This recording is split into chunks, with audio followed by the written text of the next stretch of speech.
I'm going to call our meeting to order. This is our regular meeting of the Board of Supervisors for Tuesday, July 7th, 2026. Welcome and thank you for being here this morning. And we're going to start out, we have 2 moments of silence this morning. The first one is for William Feeney. William Feeney passed away peacefully on June 22nd in Lakeport at almost 94 years old. William was born and grew up in North Dakota. After obtaining his bachelor's and master's degrees and attending a year of medical school, he worked numerous jobs before obtaining a teaching credential and becoming a high school principal. In the early 1960s, he moved his family to Esparto in Yolo County, where he was a high school math and science teacher. Between 1972 and 76, he went back to school and obtained his Juris Doctorate degree and became an attorney. In 1977, William moved his family to Lakeport, California, where he practiced law for almost 30 years. First in partnership with Peter Windrum and Rick Williams in an office on Forbes Street in Lakeport, later purchasing a building on Main Street where he practiced in partnership with his nephew, Michael Lunas, and eventually his daughter, Susan Feeney. The next moment of silence is for Destiny Marie Jones. And this morning I want to offer a moment of silence for Destiny. She was 28 years old. She lived in Lakeport, California. On June 17 of this year, she lost her life as a result of a vehicle accident on Highway 29 in Lakeport. Her 3 children, Bryson 8, Rylan 5, and Kenzie 4, were also in the vehicle and sustained injuries, but fortunately they survived. Destiny grew up in Lakeport and attended local schools. Later in life, she lived in Clear Lake for a time before moving back to Lakeport near her family. Destiny was raising her children alone with help from family. Bryson, Rylan, and Kenzie are now living with their grandparents, Misty and Casey Faust, in Lakeport. And I want to recognize that all of the children and Misty and Casey are here with us this morning. And Destiny's life was focused on caring for her children, and she loved them with all her heart. Thank you.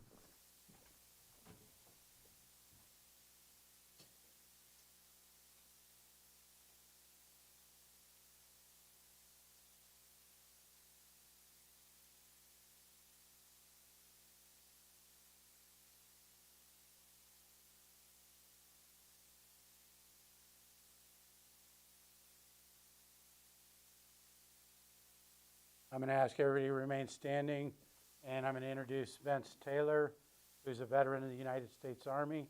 He's going to come forward to the mic and lead us in the Pledge of Allegiance.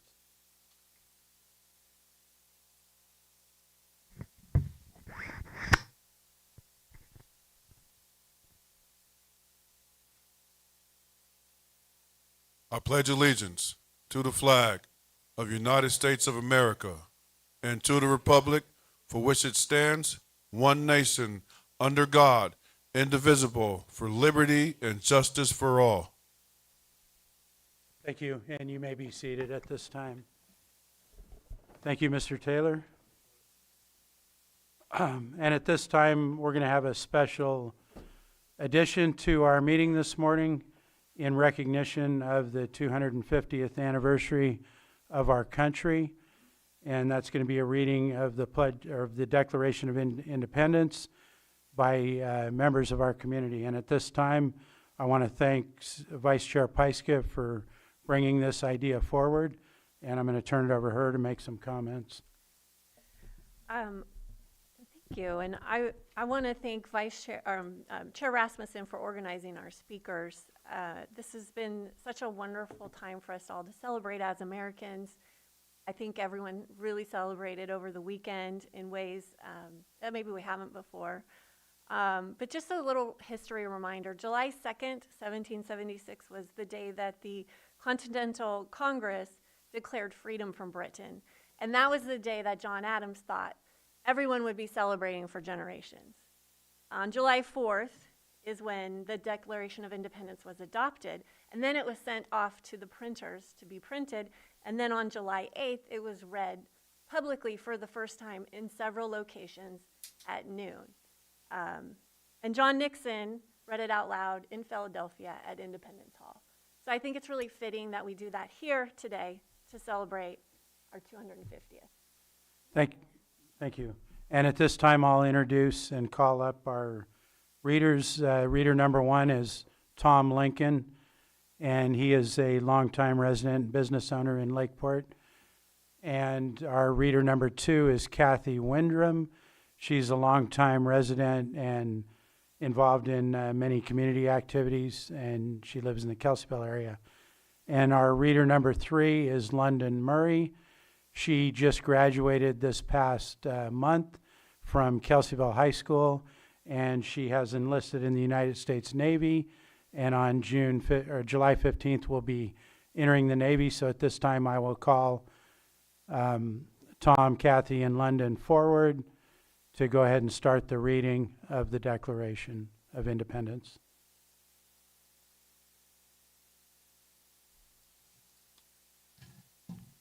Good morning, everyone.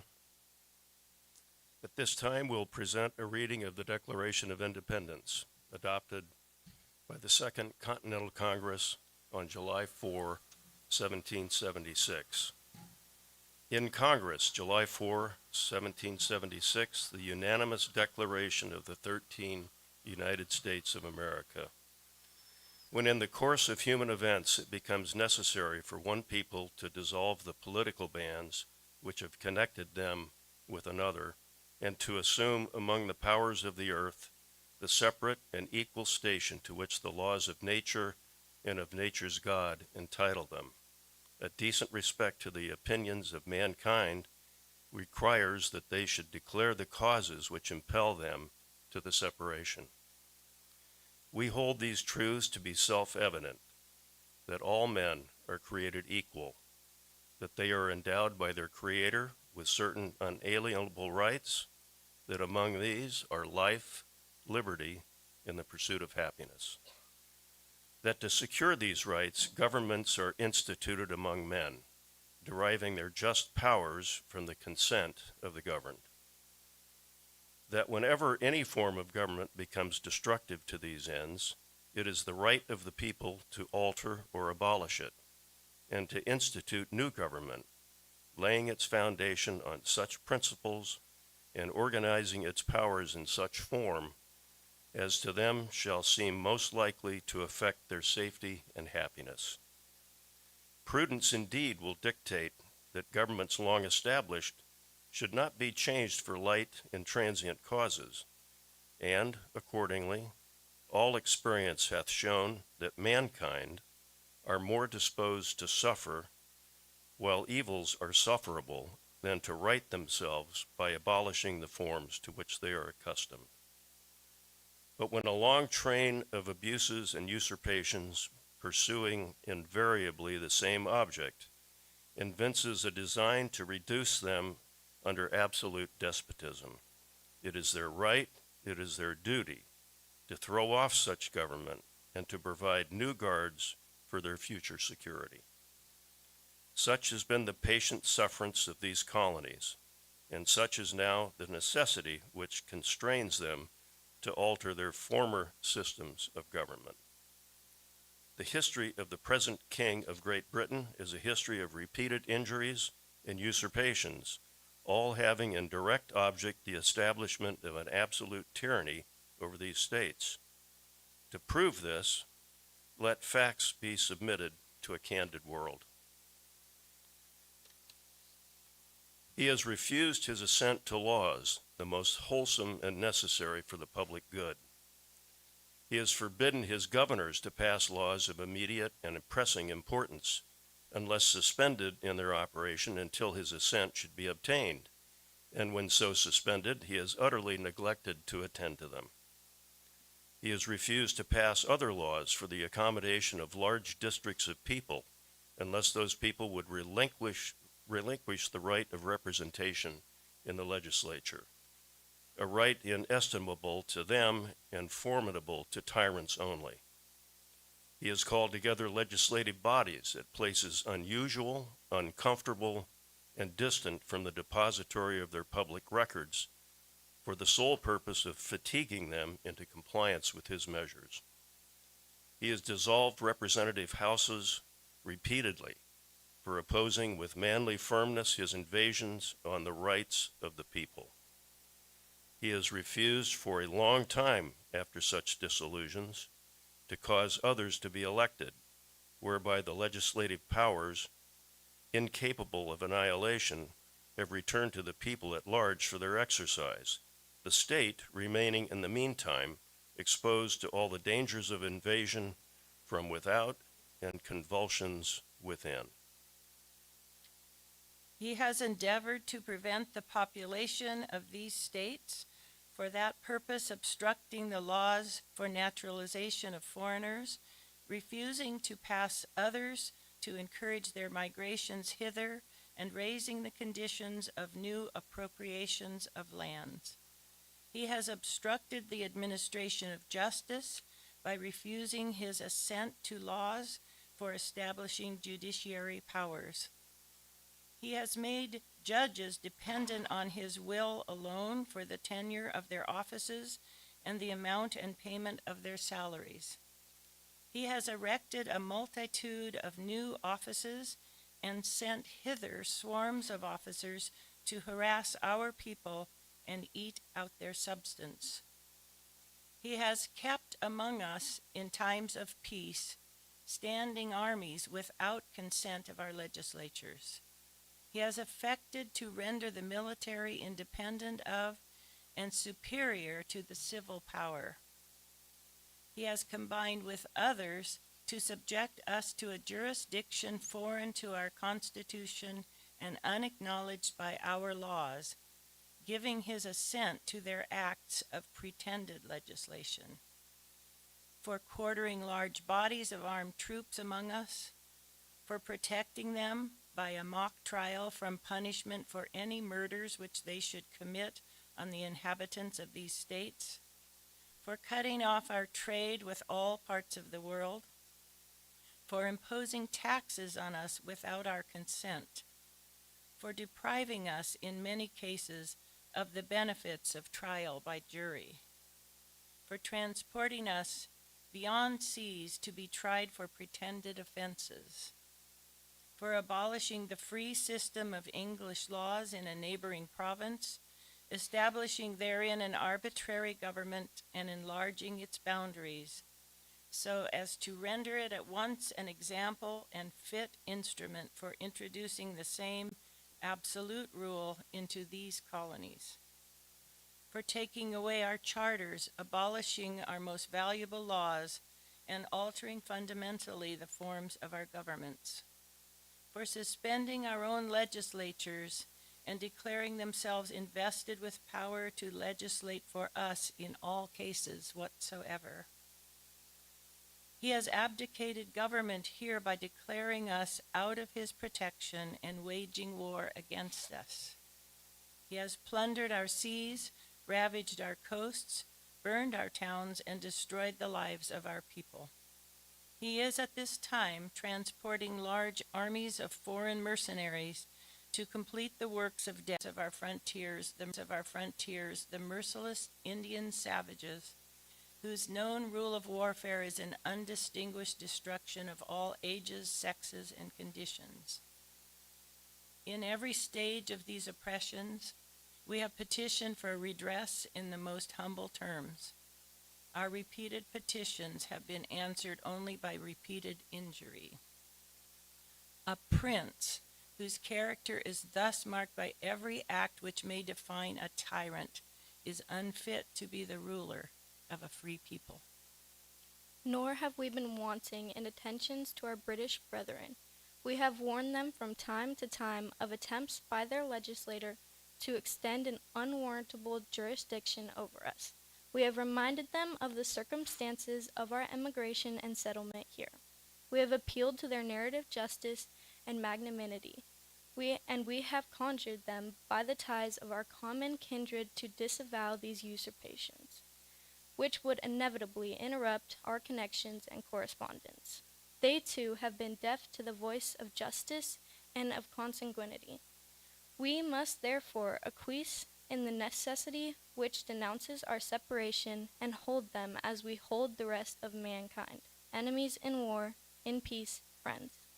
We therefore, the representatives of the United States of America, in General Congress assembled, appealing to the Supreme Judge of the world for the rectitude of our intentions, do, in the name and by the authority of the good people of these colonies, solemnly publish and declare that these united colonies are and of right ought to be free and independent states, that they are absolved from all allegiance to the British Crown, and that all political connection between them and the state of Great Britain is and ought to be totally dissolved, and that as free and independent states they have full power to levy war, conclude peace, contract alliances, establish commerce, and to do all other acts and things which independent states may of right do. And for the support of this declaration, with a firm reliance on the protection of divine providence, we mutually pledge to each other our lives, our fortune, and our sacred honor. Thank you.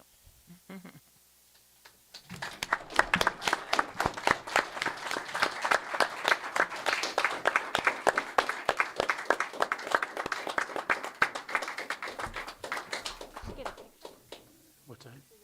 Yeah. Can we get the readers and Mr. Taylor up here with the board for a quick photograph?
Okay. And I know we have some hands up apparently in Zoom. This is not an item that we were going to take public comment. However, if somebody was wanting to make a comment of it, I can allow that during the public comment session. So if you had your hand up to comment on the declaration, we will get to you when we do public comment. And at this time, I need to find out, is there any extra items not appearing on the agenda? There is not, Chair. Okay. Then I'll move to approval of the consent agenda. Does administration have any items that they're requesting to be pulled, or the board members? 5.12, is that correct? 5.12? Anything else? And 5.10, Okay. please. And checking with Supervisor Owen? Yeah, I just was able to get it to move. It was stuck.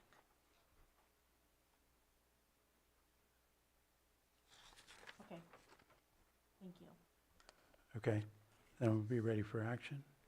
Mr. Chair, I move to approve the consent agenda with the exceptions of 5.10 and 5.12. Second. I have a motion and a second. All in favor? Aye. Aye. Opposed? Hearing none, that carries 4-0.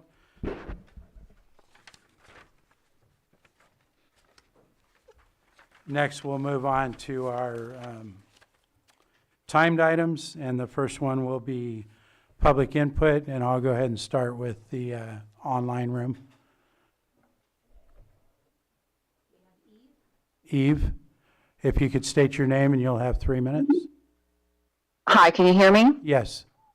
Okay. Hi, this is Maya Lynn. I'm not calling from East. I'm just anyway, calling from another phone. So I would like to say that we received. My name is Maya Lynn. I'm speaking for Sterling Shores Mobile Home Parks and a lot of mobile home parks where people don't even don't know what to do anymore with what's happening with our rent increases. For 8 long months, all of us have been filling the chamber and your emails and sharing our stories, our budgets, and begging the board for help. And we know you're working on it, but for 8 long months, we're still waiting. We've received yet another rent increase.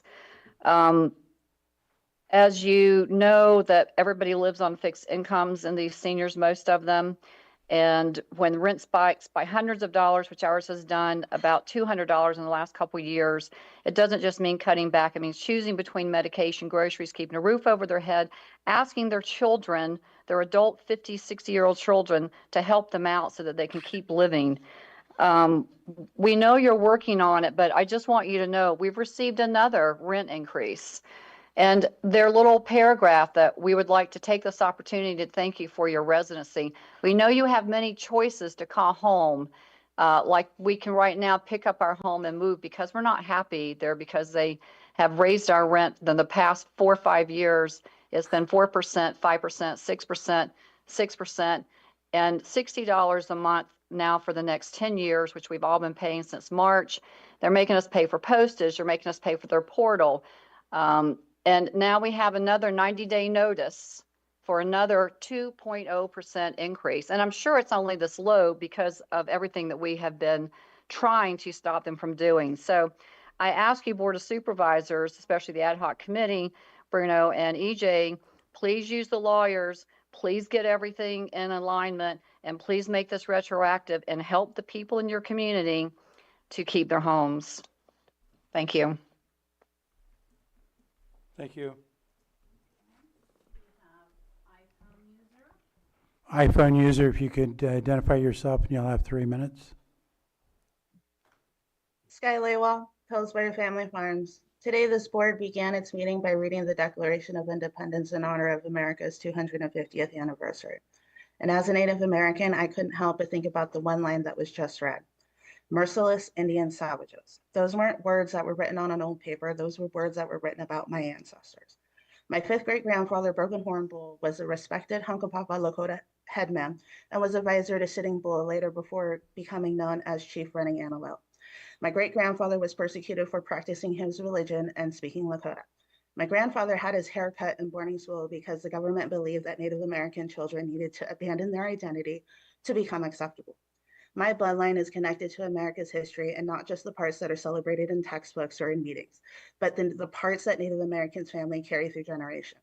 And as I reviewed today's meeting packet, I also noticed something that was symbolic. On page 6 of the Declaration of Independence PDF, under additional comment states signed on August 2nd, 2026. It is a simple typo, but it reminds us that history matters, details matter. If you are going to honor the nation's founding document, you should also honor its accuracy. When people ask why I come every Tuesday and speak with passion, this is why. I come because I believe that our government should always be held accountable to the people it serves. And as a Native American cannabis farmer, I've experienced decisions that have left me questioning whether this government has truly learned from its past. When departments mishandle sensitive information, when citizens struggle for due process, and when oversight feels absent, it reminds me why accountability matters. The Declaration of Independence wasn't only about breaking away from a king. It declared that governments derive their just powers from the consent of the governed. That principle means that government exists to serve the people and not the other way around. If you are going to have that declaration read, remember all of it. Remember its ideals and its contradiction. Honor its promise by making sure every person who comes before this board is treated with fairness, accountability, and respect. Because freedom isn't preserved by reading historic words once a year. It is preserved by having the courage to hold our own government accountable every day. Mulaham. Thank you. Do we have anyone else? We do. We have Sterling. Sterling, go ahead. You'll have 3 minutes. Yes, good morning. I recently read an article reporting that Bill Gates backed hydrogen developer has spent the past year exploring for natural occurring hydrogen in Lake County. According to the article, roadside surveys have been completed. Work has continued on private property. Members of this board were briefed outside of public meeting, and the survey results have not been publicly released. If this is the future of energy development in our county, then the public deserves to know about it before, not after, decisions are being decided. I also want to acknowledge that the hydrogen developers held public open house in Lakeport to answer questions from residents, and I appreciate the efforts, but they've been here for a year. But my question is not for the developers, my question is for the county. Why wasn't there a public decision by this board? Why wasn't there a public presentation explaining what the county knew, what was being explored, and what it could mean for Lake County? The people of Lake County should not have to learn about major energy exploration from a newspaper article. This is exactly why I have been asking for a comprehensive energy policy. We've seen proposals for wind development at Walker Ridge. We've seen GX's geothermal proposal. We've seen Flash's projects. We've seen decisions about data centers, and now we're seeing natural hydrogen exploration. There are not separate conversations. They all point to the same reality. Lake County continues to attract interest for major energy development. Just recently, a proposed data center in Calistoga was denied. For residents raised concern about its impacts, reports indicate some residents suggest projects like that could instead come to Lake County. Whether that happens or not, we need to be ready. Without a comprehensive energy policy, Lake County is left reacting to one proposal after another instead of deciding in advance what our community will support, what protections will be required, and what standards every developer must meet. I've heard the creating an energy policy is too expensive or that there's not enough funding. Yet over the past several years, this board has approved millions of dollars in employee compensation increases. If we can invest millions there, surely we can invest in a policy to protect our waters, environment, tribal resources, and agricultural lands, our residents, and the future generations. Isn't that one of the board's most important responsibilities? I respectfully ask the board to improve transparency, keep the public informed before, not after, major energy projects advance, and make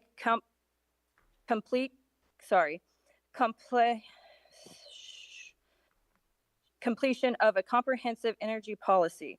So thank you for your time, and if I have any time left, I would like to have a moment of silence for all those poor animals that were killed at the Moran Ranch. Thank you. Thank you. Do we have another? What was the name? Alex? If you could Yes, identify hi. Good yourself, morning, you have 3 minutes, go ahead. Thank you. My name is Alexander Powell, and I am one of the managing caretakers of the Mountain Retention Sanctuary, a 1,000-acre meditation retreat sanctuary up in the beautiful forest near Loch Lomond, not far from Cobb Mountain. And I just wanted to let the supervisors know that we recently determined that the Mediterranean oak borer beetle has fully infested our forest. And I kind of mainly just wanted to make you aware of this. We face a difficult road ahead to help support the health of our trees, the valley oaks, and to remove and destroy infested trees and to keep the infestation from spreading more easily. So I just wanted to make sure that you know of this happening at a higher altitude, which was uncertain that they would continue going this high, and they are there fully. And I hope that you will do whatever you can to help protect our beautiful forest and from the stressful conditions of drought that also encourage the beetle and also obviously create dangerous conditions for wildfire. That's all I wanted to say. Thank you for your time and service. Thank you for the comments. Was that it online? Okay. I'll move to in the room. Do we have anybody in the room that wishes to make public comment?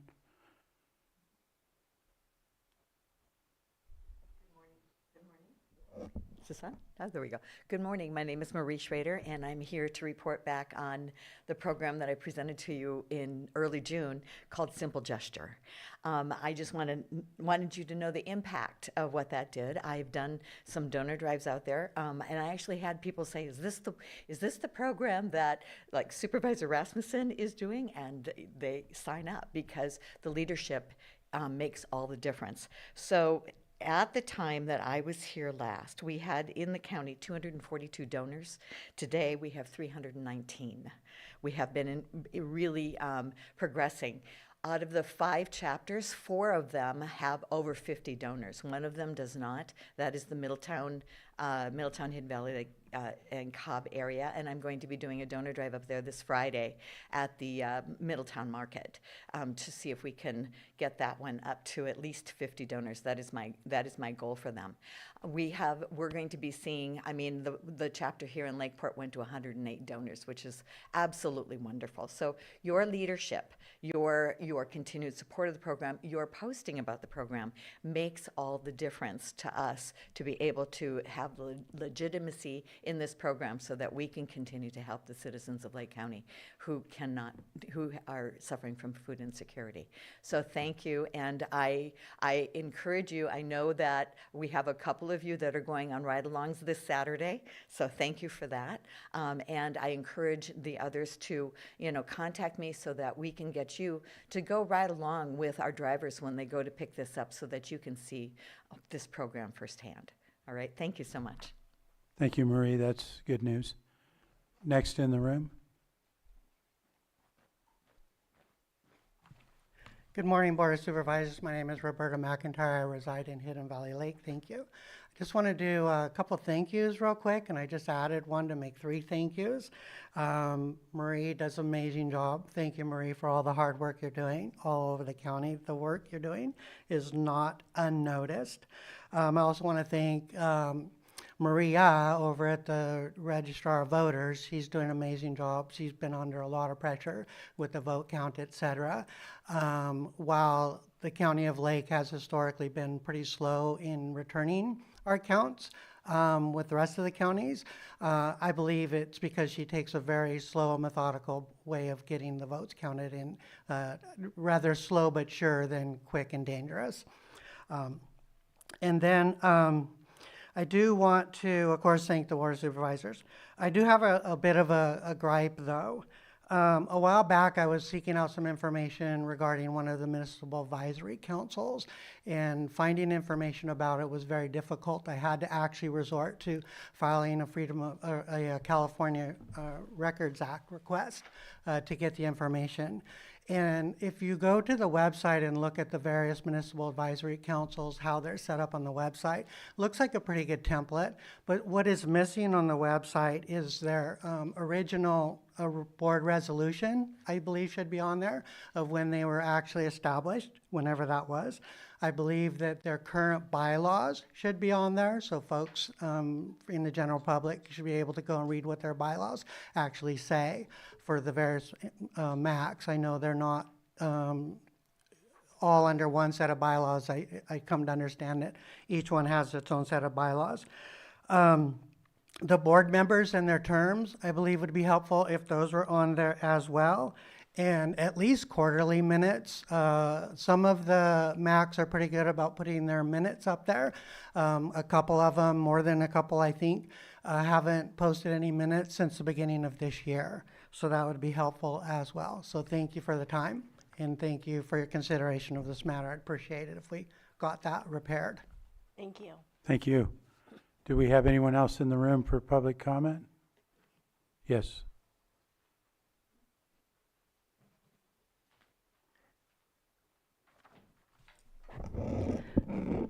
Good morning, Chair Rasmussen and Supervisors. Margot Kambara. On July 3rd, excuse me, the Mendocino Voice described energy developers' interest in Lake County. One developer, Fremantle Lake California LLC, identified in the article, plans to apply to the state for a permit to drill in Lake County. This seems to bypass the county's permitting authority. The article underscores the need for the county to develop a comprehensive energy policy. The energy policy needs to define revenue participation, safety standards, and infrastructure protections regardless of permitting pathway. Otherwise, the county is left without enforceable standards, protections, and business agreements. Energy developers are here, and more are coming. The county needs a rubric to effectively evaluate energy development projects proposed by energy developers. Now is the time for a comprehensive county energy policy, whether it's included in the general plan or not. Thank you. Thank you. Do we have anyone else in the room? Not seeing any. I'm going to go ahead. Yeah, I'm going to make a public comment on the Declaration of Independence. Skyla kind of beat me to it, but I think that, number one, we can't change what has already existed for over 250 years, but we should at least acknowledge what is in there that may be now in today's standards be deemed inappropriate language to use. And I think that it's okay to know and learn and have history, but it's also okay to make sure that we add commentary about the changes that have existed and that is found in there. And I think that the lack of a commentary, it's a learning moment. It's not a bad thing. It's a learning moment that I think that I hope that we can learn from and do better next time. Appreciate that we read that document today, and I know that I appreciated the celebrations that were throughout the entire county that occurred over the weekend. And I just want to advise everybody, the Declaration of Independence is a good read to understand your history and where we came from. But I would like to suggest, please read Thomas Paine, Common Sense. Have an understanding of the dangers of idolizing somebody or something, because I think we're all falling into that trap. And you should be questioning us. You should be asking questions. Because as soon as we stop doing those things, then we're being passive and allowing things to happen. And I think that sometimes we fall into a group or fall into a pathway that we stop asking questions and we stop questioning why things are the way they are or why we are doing what we're doing. And from the people's perspective, those questions should never stop. And it is our job to respond to those questions. And I think that, in my opinion, is part of our divisiveness that we fall in today, is we want so much to idolize who we are a part of rather than question and ensure that tomorrow will be better. And so please read Thomas Paine. It's a powerful read. It may have some inappropriate language in the sense of today's standard, but it is absolutely still relevant today in what we should learn from and what we should aspire to be. Thank you. And I believe there was nobody else in the room, so I'll go ahead and close public comment. And we're going to move on to Pet of the Week. Did we have a Pet of the Week? I'm not seeing him. I have been unable to confirm. Okay. So we'll go ahead and pass that and move on to our 6.3, 915 item. This is consideration of A, presentation and discussion of draft co-management of the Clear Lake Watershed Global Agreement.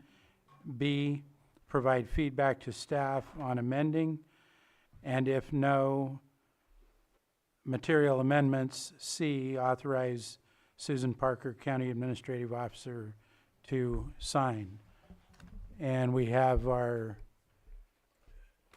Deputy CAO Tribal Liaison here to present this item, to introduce this item.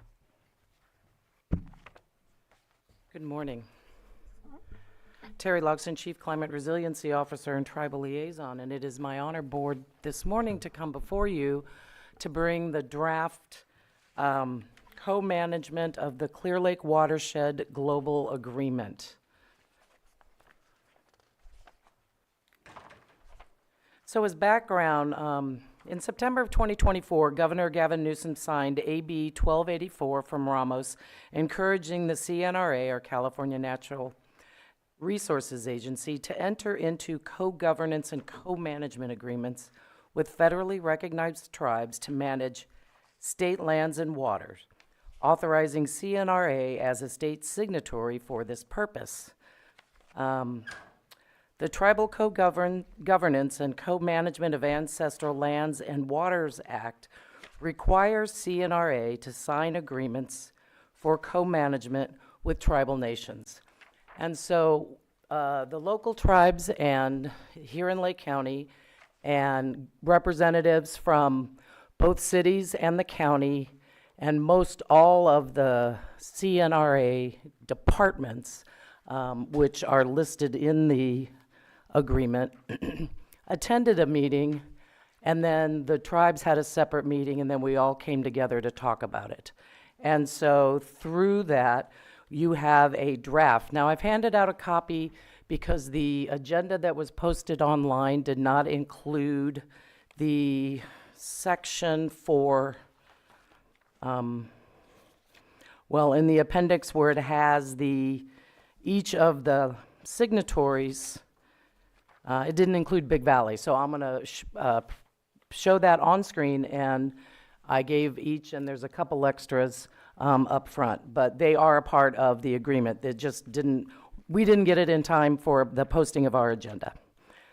Is the highlighted material in there changes from what was already posted as well, or was that already changed in what was posted?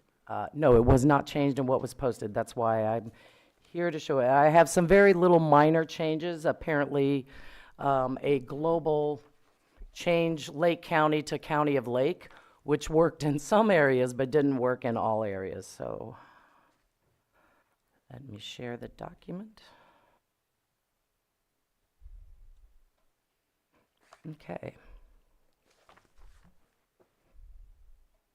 And so you'll see what I just mentioned. They did a global change, and it's not the County of Lake Watershed Protection District, but the Lake County Watershed Protection District. But it looks like it's changed to the County of Lake. It looks Yeah, like I just highlighted Okay. it that way. And on the next page, page 2, you'll see I changed my method and did a cross out. So County of Lake is gone, and Lake County organizations, where the County of Lake appointed representative, but they were Lake County organizations. And it's Lake County's economy, it's not the County of Lake's economy.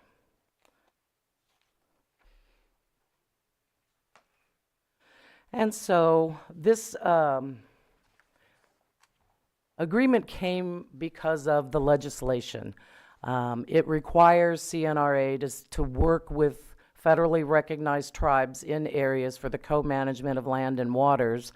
And so it makes sense for the Watershed Protection District, which will be the next item when your board sits as the board of the Watershed Protection District, to include the county, the Watershed Protection District, and both cities, because all of the governments here receive funding and or collaborative agreements to work on projects in the Clear Lake watershed.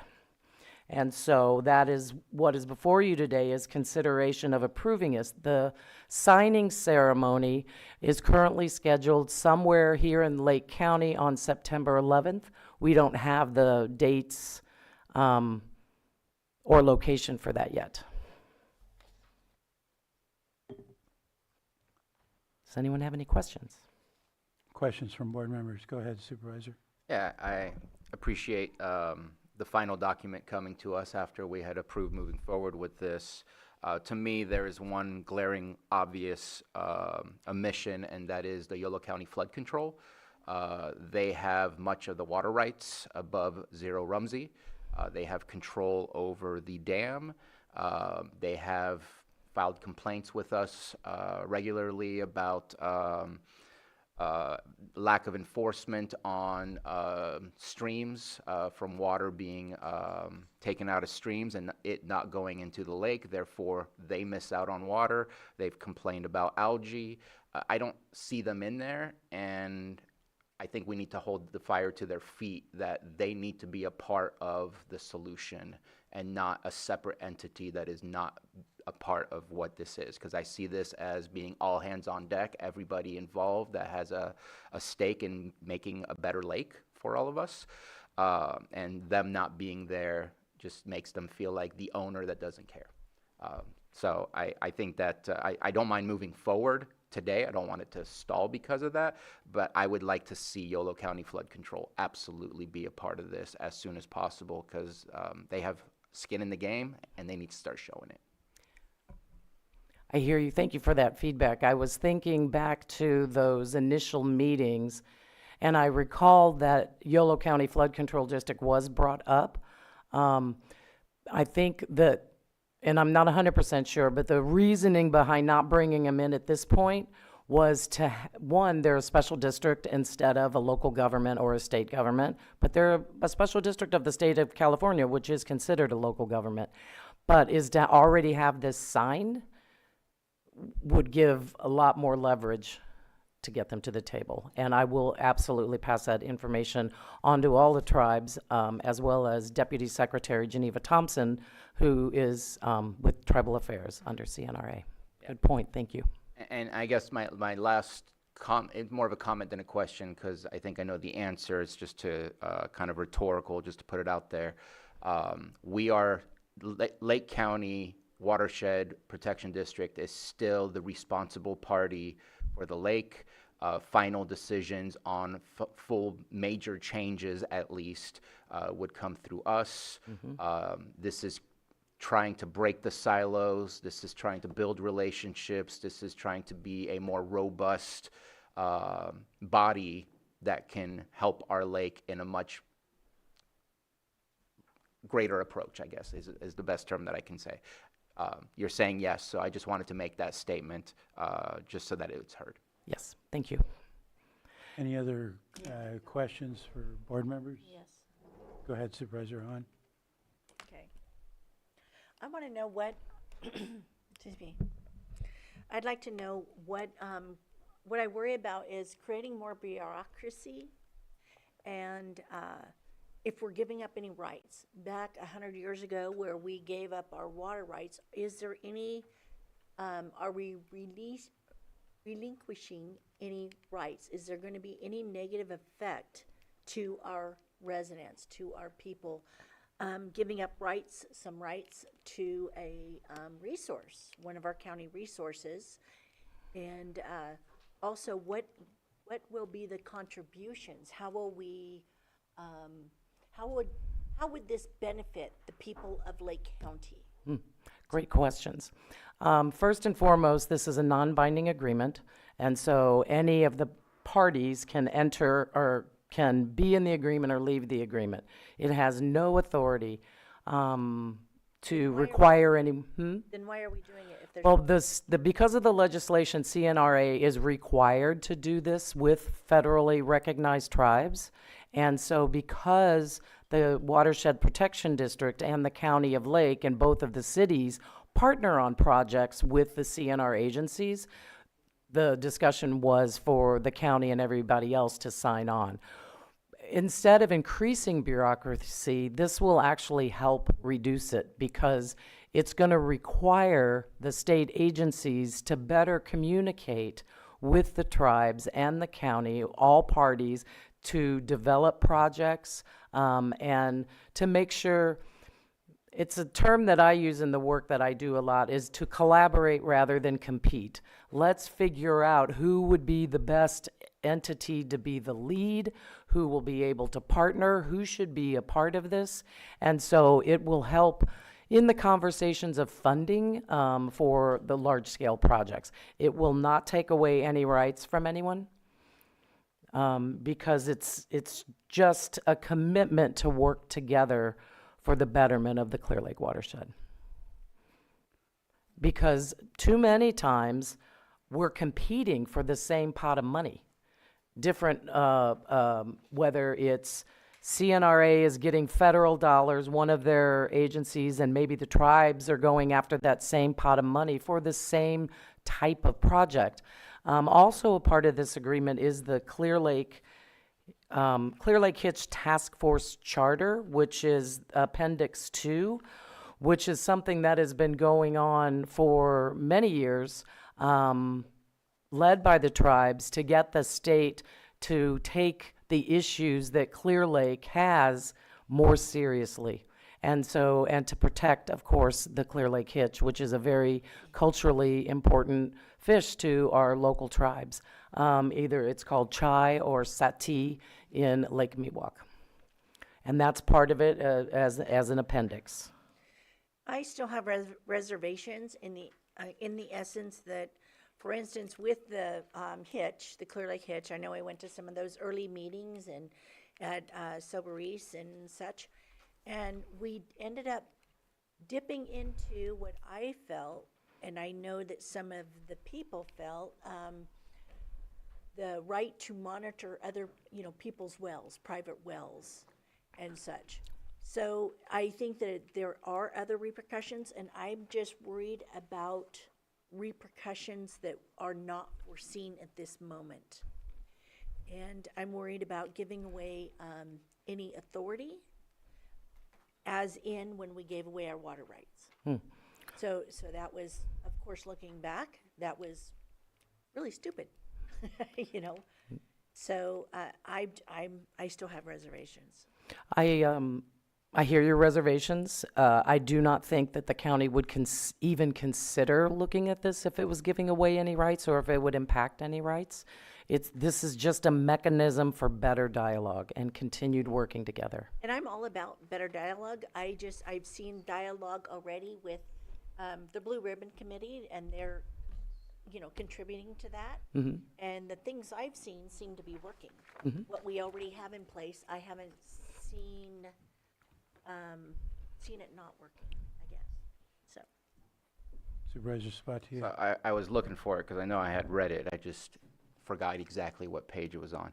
But on page 7 of the draft, under additional terms, so section 6, letter L, it says existing rights. The parties each retain all rights, responsibilities, and authorities provided for by law or the absence thereof, and nothing in this agreement extinguishes any such rights, responsibilities, or authorities.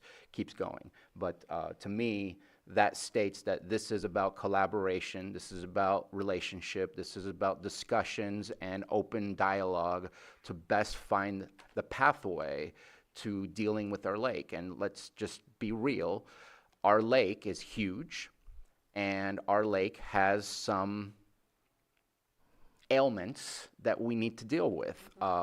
We have climate change that we're dealing with. Our lake is kind of the canary in the coal mine of climate change, from being so shallow, so ancient, and so already high in nutrients because of all the volcanic soils and everything else that it's surrounded by, that we can't keep trying to do this alone. We haven't been doing this alone, but this kind of puts it that now we are not doing it alone in paper, and hopefully continues into the future. There's been good work by other groups, other government entities, and I think that this just kind of puts it in writing as to how we're going to communicate, how we're going to work together, and what our vision is. So when I read through this, and I read through the existing rights portion, because that was my first question as well, and it should be our first question, that this is about progress, not shifting rights or responsibilities towards others. And I think my concerns are not, I'm all about working together. What I worry about is I guess I just don't want to jeopardize our constituents, our whole constituents' rights in any way. Mm-hmm. Thank you. Yeah, so the way I see it, a lot of those concerns were covered. I was involved in this, and there was never discussions about the county giving up their management authority of Clear Lake. We've had that since the state delegated it to us in the early 1970s. But all of the organizations, governments, agencies have and are going to continue to be doing their projects, whatever they may be, in the lake. So my thought on this the whole time was that you know, having a pledge that all these organizations and agencies are going to collaborate and work together is only going to improve the work we can do on the lake. Because they're going to do it anyway. We're going to be doing our work. The tribes will be doing their work. Some 15 or 20 agencies of the natural resources are out there doing their work. And if we can have better communication and be on the same page, I just think it's going to improve what we can do for the lake. And this is a document that I believe is going to be a living document, and I'm sure there'll be proposals for changes and adjustments down the road. And certainly if it's not working, any organization can leave it. Okay. So that's the way I see it. Go ahead. I did have the same concern that Supervisor Spatier had mentioned about Yolo County with their with the water. I have to thank you for bringing that up. And the only caution that I have literally seen was the tapping into monitoring wells, private wells. And therefore, I was wondering if any of this, I want to protect our people's rights. And I just don't know if there's any repercussions on this that could go in that direction where we're stepping on our people's rights, our residential rights. I hear what you're saying. I think that that's probably can be better answered on the next item when you're sitting as the board of the Watershed Protection District. It is my understanding that this agreement gives no authority for anything outside of the authorities of each individual organization. Okay, thank you. Mm-hmm. So I would see it if, let's say, a proposed state regulation or law were to impact somebody's water use. I don't see this having any authority to regulate that, but the beneficial part of it could be that since we're collaborating, there can be more communication about how to address that. Well, and then also, they would also have influence as far as kind of moving into those territories of because water, that's our most valuable commodity. That's our most valued resource. And I just want to protect our people. So and this group would also have a great deal of influence on influencing others within the state to change laws.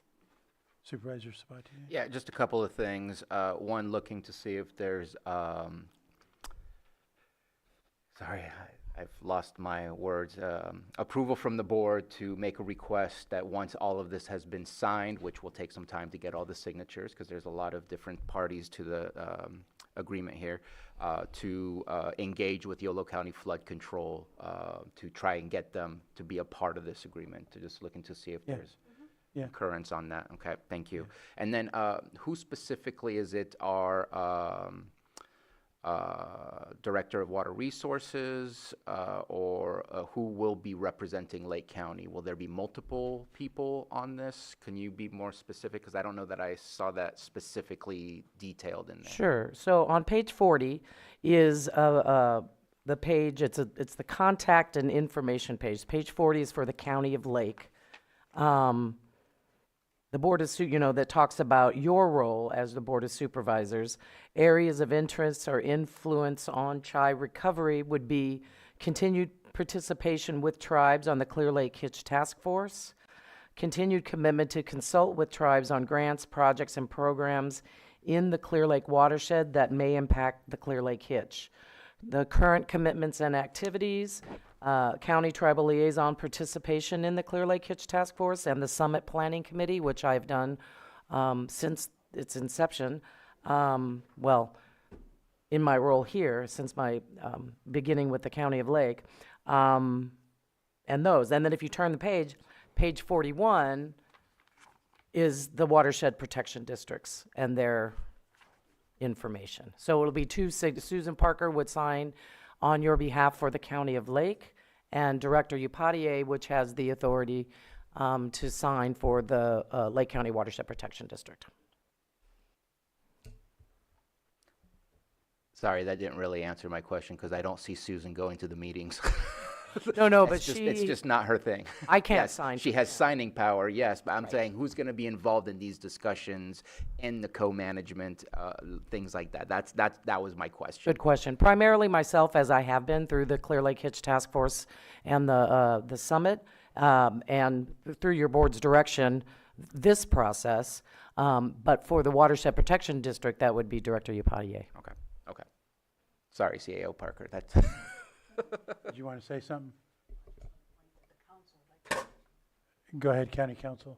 Thank you, Mr. Chair. So on that more immediate issue, so that's one of the recommendations for this item, as well as item number 6.4 for your board to authorize, as far as the signatory, the signing of the document to CAO Parker in 6.3, and for item 6.4, giving authority to Director Opadier to sign on behalf of Lake County Watershed Protection District, but the approval would be, if your board chooses to approve this agreement, would be at the discretion of your board. So what's before your board today under item 6.3 is as County of Lake. Item 6.4 would be sitting in as directors for Lake County Watershed Protection District. So with the discussion that's taking place, my office would just want to put it on record, get your board apprised to this. It's been mentioned already as far as the non-binding nature of this agreement. Just so your board is aware, it does add a potential layer on the enforceability of the agreement. By characterizing it as non-binding, the question there, or the issue there, would be, well, how can you enforce the provisions of an agreement that in and of itself is characterized as non-binding? Staff has relayed that concern to the state representatives who are coordinating this agreement amongst the several parties to that, but they have stated, maintained their position that the agreement should be non-binding, which has its advantages and disadvantages. Because when you talk about enforcing certain provisions of the agreement, even under the collaborative provisions that's provided for in this agreement, the question always ends up with its non-binding nature. How can you enforce other parties to even come in and meet and confer and collaborate? So that may be a potential issue as it relates to this agreement. Also noting that as it relates to this agreement, parties are obligated to meet and confer, despite the non-binding provisions. That's also in this same agreement. And then they're obligated, the parties, the ones who've signed on to this agreement, are obligated to meet and confer at least annually under Section 5 in good faith. So that's a meet and confer collaboration provision under this agreement.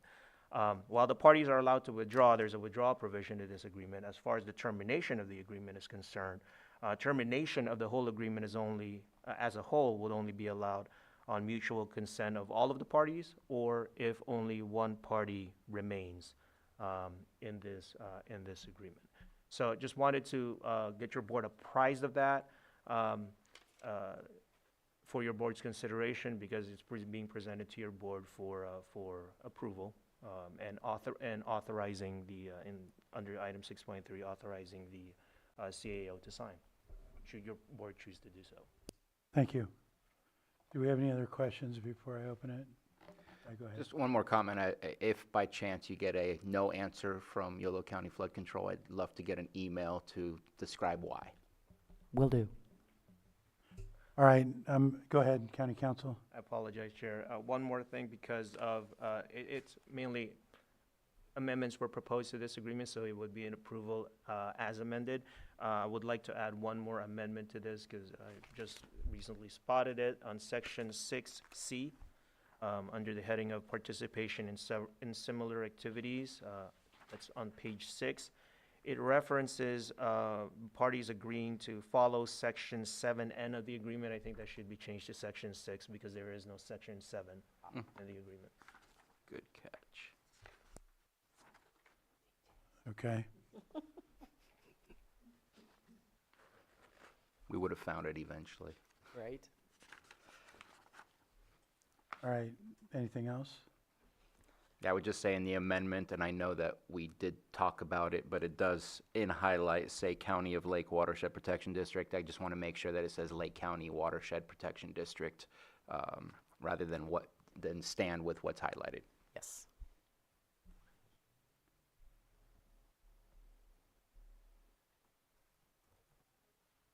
I guess you're looking for action? I know, I got to open to the Oh, public. sorry. At this time, I'll go ahead and open it to the public. Sorry.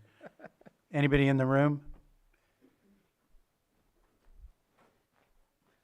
Roberta McIntyre, Hidden Valley Lake. I wasn't thinking I would be speaking to the issue, this particular issue, but I got to tell you, from recent experience in Sonoma County, working with collaborators without a semi-formal agreement or MOU to say, hey, we're all going to agree to work together, having, in the absence of that, getting folks to the table to work together collaboratively, especially if you're seeking multi-million-dollar grants and you're all trying to do basically the same thing, you're working in the same space.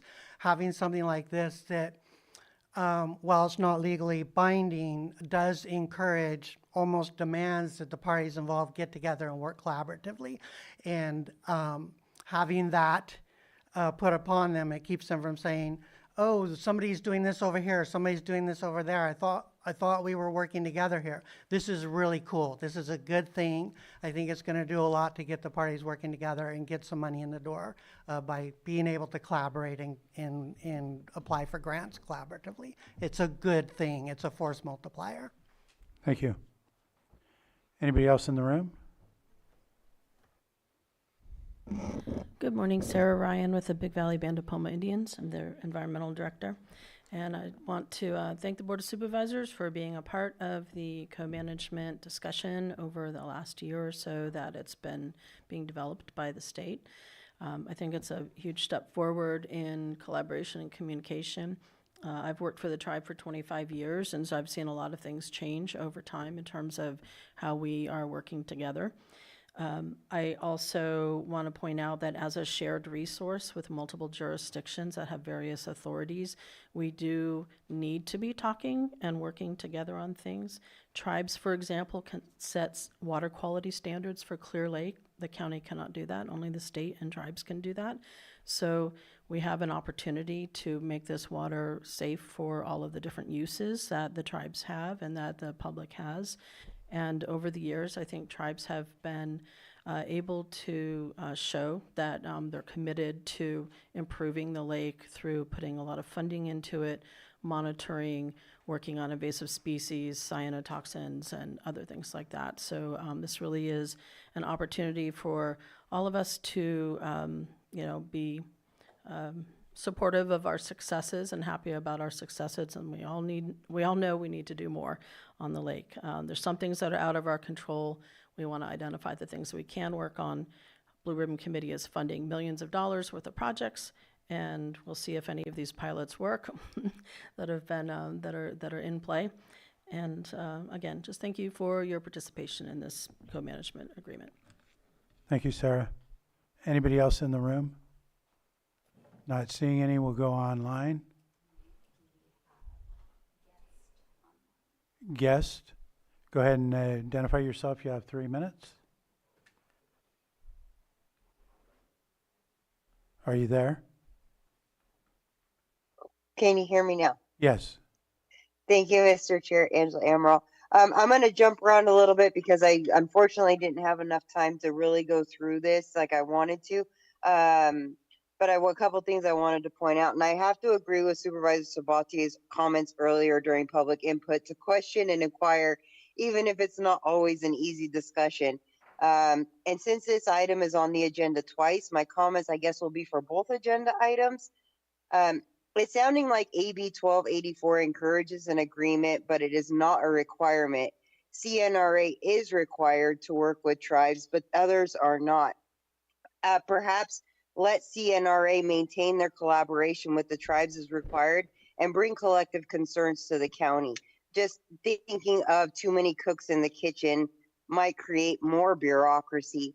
I have several concerns over this co-management agreement between government entities and non-government entities.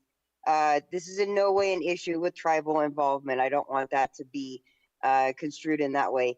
It's an issue of creating a co-management agreement between government and non-government entities that oversee the residents. My question is, would this agreement be okay if the co-management was between local government bodies and a private group such as the Sierra Club? Under the intent and purpose, it states challenges cannot be solved by any single government acting alone. Once again, tribes are not a government that oversees citizens outside of their respective tribes.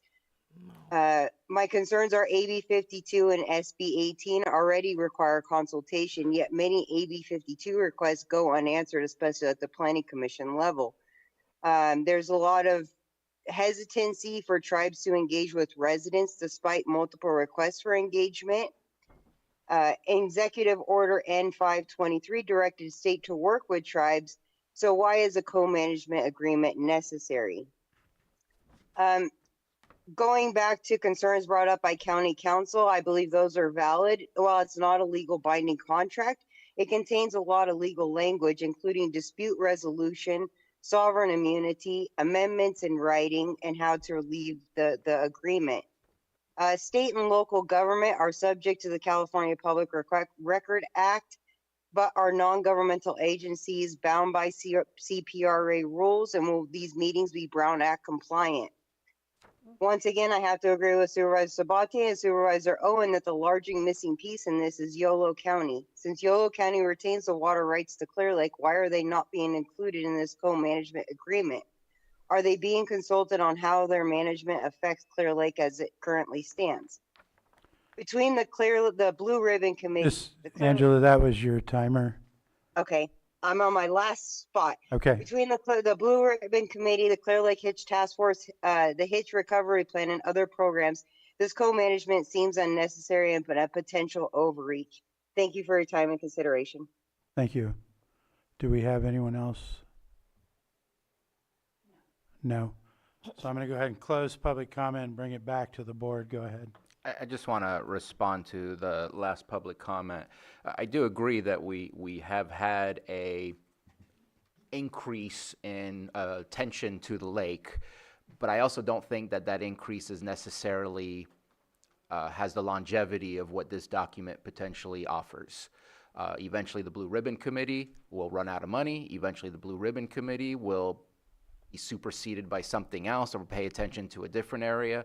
I don't know, but I just don't feel like it's a lifelong effort versus we should have a lifelong effort here in the county of Lake, and we should have as many partners as possible who care about it.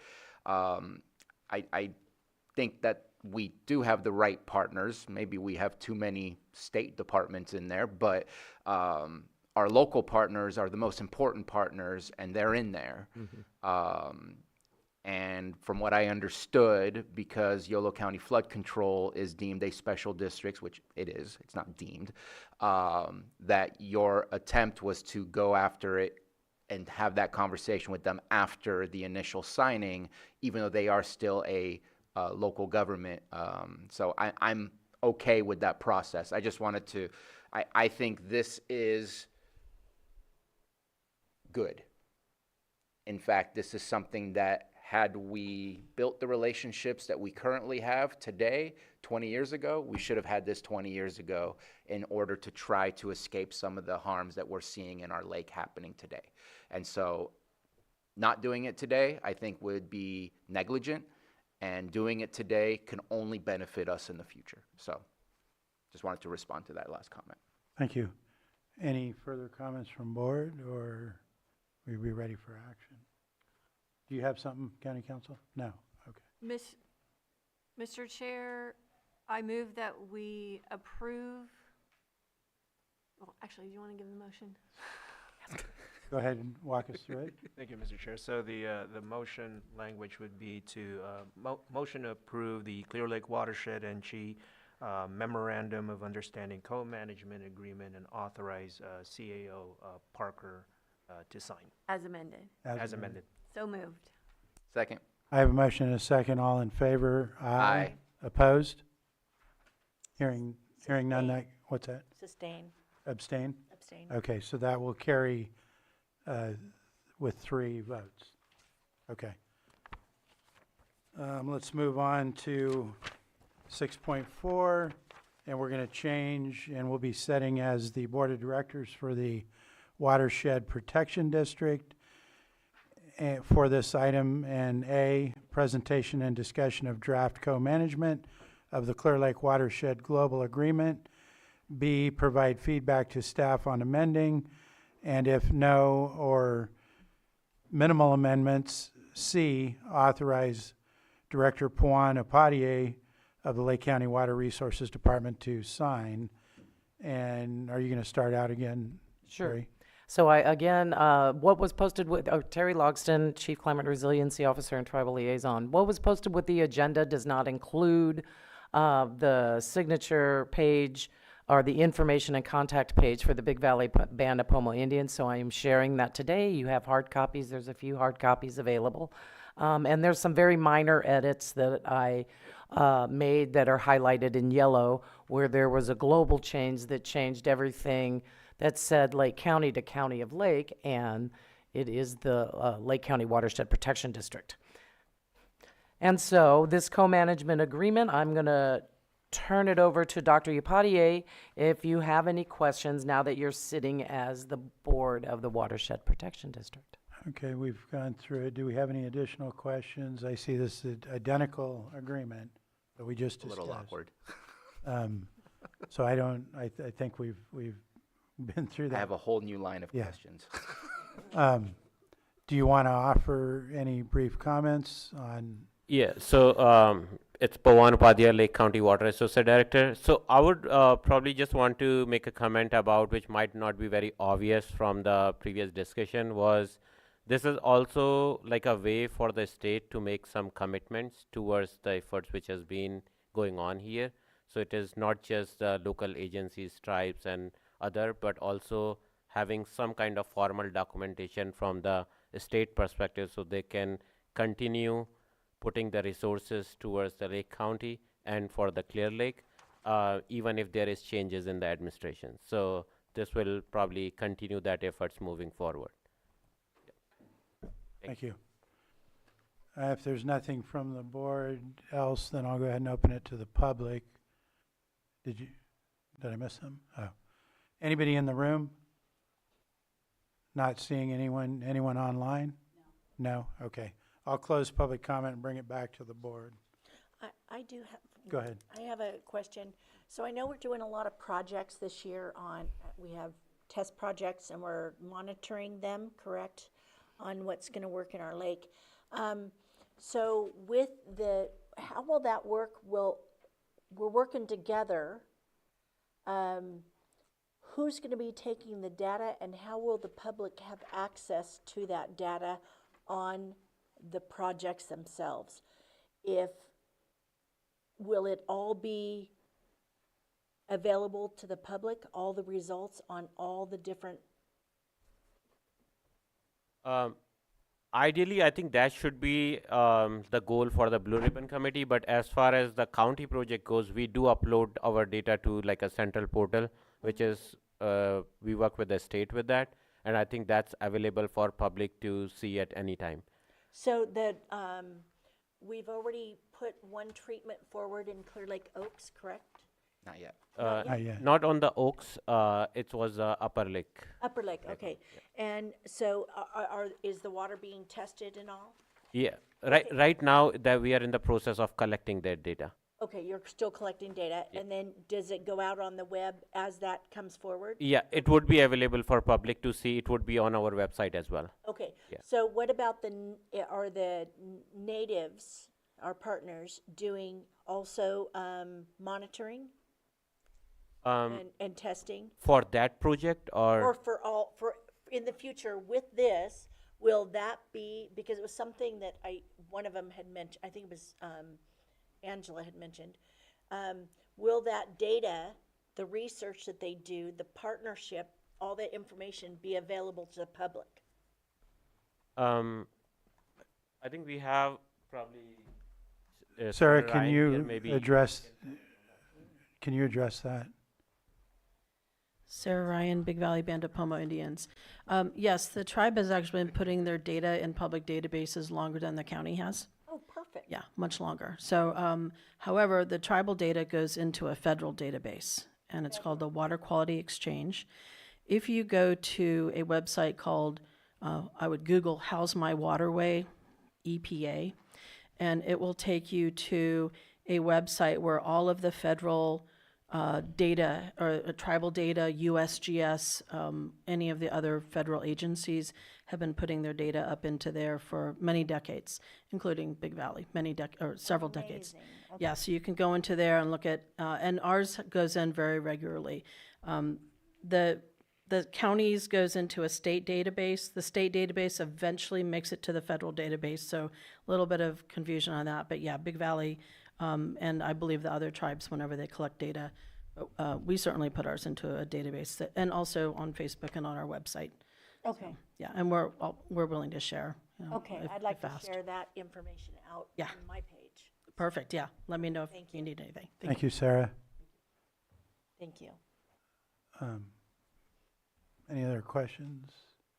And there was no public comment, so I think we're ready for action. Can we get the motion again? County Council? Thank you, Mr. Chair. So the motion would be move to approve the Clear Lake Watershed and Chi Memorandum of Understanding Co-Management Agreement, and so motion to approve that document and authorize Director Pawan Upadhyay from the Lake County Water Resources Department to sign as amended. So moved. Second. I have a motion and a second. All in favor? Aye. Opposed? Abstain. Okay, so that'll carry three ayes. Thank you. Thank you. Thank you. And we're going to move on to our 10 a.m. item, which is consideration of a contract with the Lake County Resource Conservation District for hazard tree removal, and authorize the chair to sign. And we have our climate officer here. You're going to present this? Yes, and the executive director for the Lake County Resource Conservation District, Julia Sullivan, is online. She could not make it here today. Thank you, Terry Logston, Chief Climate Resiliency Officer and Tribal Liaison. Before you today is a contract with the Lake County Resource Conservation District for hazard tree removal along county rights-of-way. You may recall that we declared a local state of emergency due to pervasive tree mortality in 2022 after decades of extreme drought and groundwater that led to widespread tree mortality across the county. We worked with the state through Cal OES and hired Tetra Tech, and they did a survey in a specific area of Lake County, and we have a request under the California Disaster Assistance Act.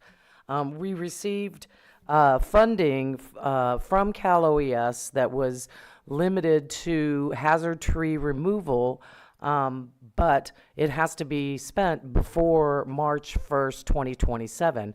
The Lake County RCD, which is, again, is a special district of the state of California, is considered a local government, has received a grant, a community wildfire defense grant, to do this type of work. And so several months ago, we met with the RCD, the Lake County Fire Chiefs Association representatives, and our Public Works Director, Lars Ewing, and Road Superintendent, Jim Hale, to discuss. And so I will let Director Sullivan Shaban explain a little bit more about their project. Go ahead. Terry, and hi, good morning. Good to see everyone. Sorry to be joining via Zoom instead of in person. But thanks for that overview, Terry. So as she mentioned, we received Forest Service funds, a community wildfire defense grant, which is a $7 million award total, about 1.5 of which is dedicated to hazard tree removal in Lake County. So we convened this coordination meeting earlier this year to make sure that we were aligning with our partners and other entities in the county that are also engaging in similar work or have similar funding. and learned that there might be some significant efficiencies that we could achieve that would be mutually beneficial for both the county and the RCD and allow us to really stretch the available funding that we have for hazard tree removal in Lake County. And of course, there's no shortage of work to be done on that front. So, independently of this county contract, we are in the process of issuing a request for qualifications and a request for proposals of qualified contractors to initiate this process of identifying trees for removal throughout the county, along county roads specifically. And then we'll be removing those hazard trees and disposing of them appropriately over the months and years to come. So at this meeting back in March, we discussed the possibility of kind of routing these funds through this program that we were already standing up as a way to really, again, stretch the implementation funding further. We recognize this work is expensive, and sadly, 1.5 million won't go as far as we want it to. And the same can be said for this sum from the county. So really, again, trying to maximize the impact we can have with this funding and getting things underway here in a couple weeks. So we think this is a natural alignment, a great way to stretch those funds and make sure that we're coordinating as effectively as possible between these two entities, the county and the RCD. We did, at this meeting back in March, identify preliminarily a set of roads that we agreed collectively should be priority for treatment. And that emerged through conversations, again, with Public Works, with Terry, with a couple of fire chiefs that were present at that meeting, and Chief Duncan of CAL FIRE as well. Two of those roads are located in the Cobb area. So we have Bottle Rock and Loch Lomond that we identified, and then there's several additional roads throughout the county that kind of met that initial criteria and parameters that we set together. So I will leave it at that just as a start. I'm happy to answer any questions or address any concerns that any of you may have. Thank you. Vice Chair. Yeah, I am glad that we're going to be spending this money. It's been a long and frustrating process for me because I started ringing the alarm bells in 2021, gathering data when we first started having our tree mortality crisis. And we're not in the same place we were back then because PG&E, the Hogback Ridge Crew, RCD, there's been a lot of projects and winter storms that have brought the trees down. But I'm a little frustrated that more roads in Cobb aren't in this because this funding came directly from many, many conversations that I had directly with Senator McGuire about this hot spot in the Cobb region. And I would like to see Harrington Flat in its entirety, Sulphur Creek, and Gifford Springs added.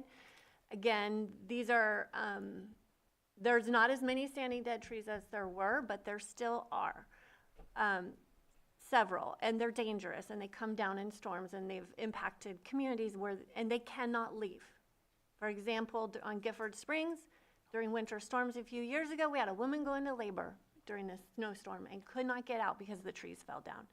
So given that this funding was, although not written down anywhere, was specifically for this hotspot area of tree mortality in the Cobb area, I really want to have these roads added. And I also want to ask Julia and Terry, so you're doing this in the right-of-way, but we know that a lot of the trees that are away from the right-of-way are tall enough to fall and impact the road. So are you getting rights of entries? Like, how is this being handled? Yeah, I can take a first stab at that, Terry, and feel free to jump in. We are prioritizing the right-of-way, but certainly in instances like what you just mentioned, we'll make calls as necessary and reach out to individual private landowners and get rights of entry to make sure that we're being as comprehensive and as effective as possible. So again, starting with the right of way, but really looking beyond that to make sure that we're covering our bases and being thorough. And I do, just to address your previous point, Supervisor Peiska. So we're very happy to approach this county contract as a distinct set of funding it is from our CWDG award. And so happy to stay true to the conversations that led to that funding and the initial spirit of that funding and use this pot specifically for treatment in the Cobb area. And then we can use our CWDG funds for other priority roads that we've identified throughout Lake County. I do just want to mention that I think it's distinctly possible that between Bottle Rock and Loch Lomond alone, which together constitute, I think, more than 13 miles, that might soak up all of the county contract available. But we can definitely indicate that should funds remain after that treatment, Harrington Flat, Sulphur Creek, we'd be happy to look to those roads. And of course, are going to do our best to be as efficient as possible and treat as many areas as possible. Yeah, and I appreciate that. And and I know that this funding isn't going to go as far as we need it to go. But the fact that we are continuing to ask Cal OES to fund this project, we have to keep these roads in where there's still problems. So if we don't add them in, then it looks like we don't have hazardous trees in these areas. Okay, understood. And I really do appreciate the coordinating between the two areas of funding. I think this is going to build in a lot of efficiencies, and I am really happy to finally see trees getting cut down, because we as the county have not cut down a single tree in 5 years. Supervisor Sabatier? Couple of things. I'll start with the easy one. We're doing reports on this in October and February, and just thought I opened the wrong contract. It's weird to do it, number one, in February when the contract goes all the way through March. March 1st. But still, I think April would probably be a better time to do it so that you can finalize all the paperwork, finalize all the reports, rather than doing it in February. That makes no sense to me. But we spend way too much time as a board doing presentations. Could we just do one in the end rather than midway? As long as trees are getting cut, I don't think we need a presentation midway. Just trying to relieve us from some of the stuff that we're doing. So I see that there's supposed to be 2 reports, October and February. The contract is through March, so can we just do it, make it after that? Then it says it's very vague on where the biomass would go. Is there any concept of where it will go? I know there's been efforts to try and provide some of those places. Some of those places have been mostly temporary rather than permanent. Are these intended to be in county, or is it intended to be taken out of county, or is that not solid at this moment in time as far as where, if the private property owner says you can take it, because there's a place in there where the private property owner can say, I want to keep the wood, do we have a concept of where that will go at this moment in time? Because that's a whole lot of trees, $900,000 worth of trees being cut down. So just wanted to see if there was something. Yeah, that's a good question. I think we probably intentionally left that a little bit vague because it will vary on a case-by-case basis. I think, the RCD has a number of locations that we've identified and that we regularly bring biomass to, or that our contractors do through our defensible space work, for example. So Quackenbush is one of those locations. Depending on landowner interests and desires, and depending on whether trees exhibit signs of mob, for example, that will determine whether it's appropriate to leave something on site or take it off for disposal. So that will really vary on a case-by-case basis, but we know what our options are and have good systems in place for getting things where they need to go. As far as reporting, I will defer to you all as far as when you want updates. I'm happy to give you as many or as few as you want. I think realistically, with the March 1 deadline, we better be really close to being done with this work in February. So that presentation would be a fairly comprehensive one, I think. And then the October checkpoint might just be an interesting opportunity we will have contractors onboarded and likely getting this work underway by then, we will. And so if you wanted that kind of early touch point just to see how things were progressing, I'd be happy to share that update, but defer to you all as far as what you feel like you want and need. I'd be good with an email update and then a final to the board, all the work that was done. As far as the specific roads, I think that we need to be careful in how we, I'm not a fan of competing with one another. $1 million is for Lake County. 70% of Lake County has burned, not one specific area. And so I think that we should have every road that is an evacuation road that needs help should be on the list, not picking and choosing who and why. And then it should be on number of residents, number of vehicles that are traveling on those roads, danger of the road based on the tree and the vegetation there. So I don't think we should be picking and choosing roads. I think it needs to be more expertly and methodically done. But I don't want to spotlight one specific area, because in the near past, outside of that specific area is where we've seen a lot more fires. We had one major fire out there, a few small ones, but in other areas, there's been a lot more fires as well. So every area is susceptible to the same issue. So I just think we need to look at it from a county perspective, not a specific geographical location. So that's, I don't think we should highlight any specific roads. I think we need to have all of our evacuation routes with potentially a score of tree danger and a number of folks that are impacted if a tree does come down. Yes. Supervisor Owen? Yeah, I absolutely thank you, Supervisor Sabatier, for mentioning that. To be honest, it's a little offensive to prioritize districts rather than people. And I would like, I know that District 3 has many, many needs. There's been a number of fires in that area, and there's probably some potential dangers. Anderson Springs is one that was heavily hit, and I know that needs to be added to the list as well. I didn't see it. I do want to say thank you for adding Western Mine and Socrates Mine to those areas. But like I said, Anderson Springs has numerous people, and one way in and one way out. Let me see. How far off the road do the clearings go? Like is it 80 feet? Is it 50 feet? 100 feet?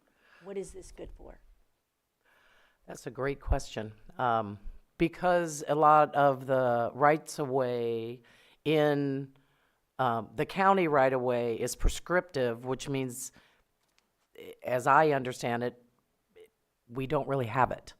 So it's just a general 3 feet from the fog line if there's a fog line, but. Okay, so is it, that's all you're going, you're not going, I mean, I think that is it, I just want to make sure if trees fall. Those are really good questions. In our back how many years ago now has that been? A couple years ago, under our request for CDAA, which Supervisor Pyska mentioned, this funding was for that one specific area, which is Cobb on the top down through Jerusalem Valley. It doesn't include Hidden Valley Lake. It does area-wise because Hidden Valley Lake has its own community service district, and up and around that particular area. The application that we sent to Cal OES was 200 foot from the center line. Okay. But they will not accept that. Even though the trees in that particular area might be that tall. They That's are. what I was looking for, is that if something's standing and it could still impact the roads. Yes. That's exactly what I was looking for. And unfortunately, we're not going to get funding for that. Okay. So I wish we could. Yes. The prioritizing roads, I really think we need to put people before districts. I absolutely believe that. And I want to, again, thank you for adding some of our area, but I think we need to look at the safety aspects first. So that's where I'm going to go. Vice Chair? Yeah, so, I mean, the polygon for this funding went from Red Hills all the way down, that's why Western Mine is there, and all through the Cobb area, because that is where we did all the research, where all these standing trees, thousands of them were standing, and some of them are still standing, and these roads are evacuation roads. And every time that we get a storm, including this winter, all the trees fall down, and people get stuck, and there are medical emergencies. So this is serious, and and again, the funding is not going to cover these other roads, but we have to keep them in mind going forward. And that's why I'm gonna insist that these roads get put in. Did you have another comment, Supervisor? I did.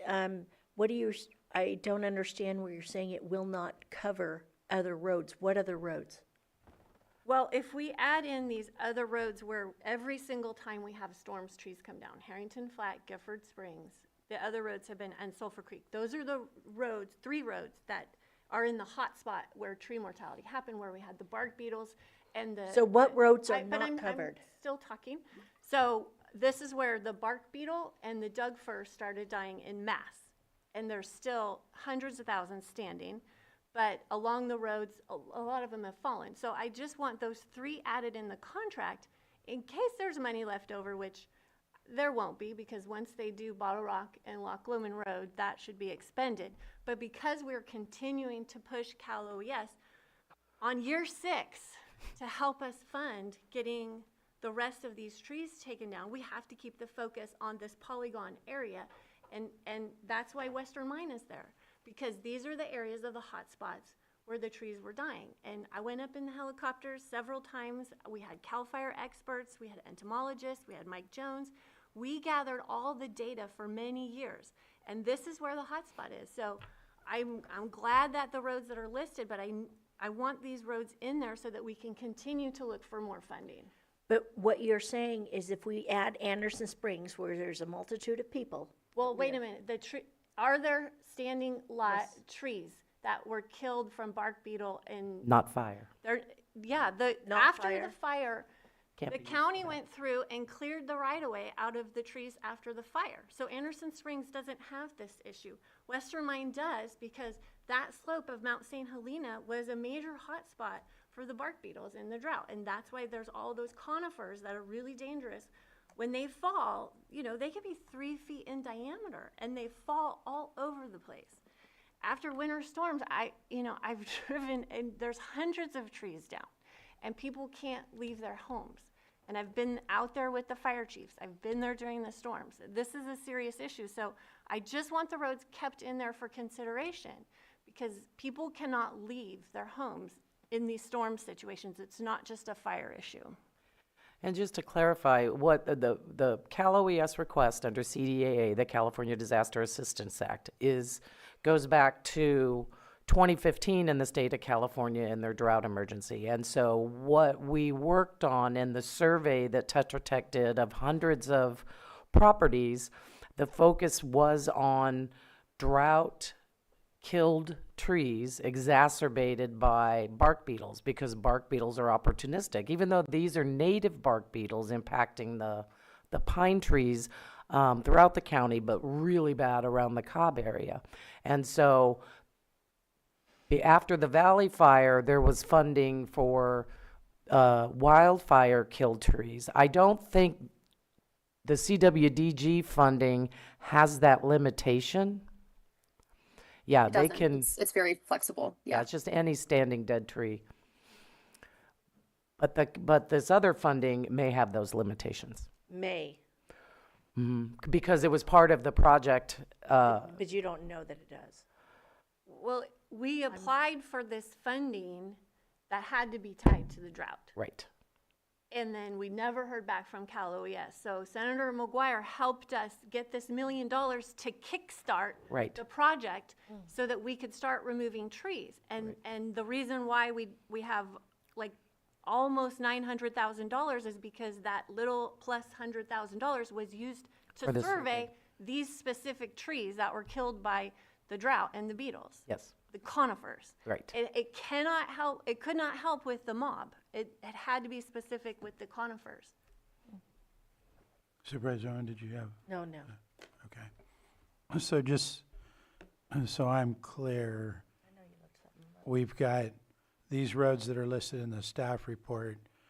Your request on those other roads to have them basically entered in there so that they're on the record. If we don't have money to do them, we can say later, hey, we have these other roads that still didn't get done. Right, because they're in the epicenter of the tree mortality emergency, which we still have listed on our list of emergencies, even though the state has now gotten rid of it. Okay. Supervisor Sabatier.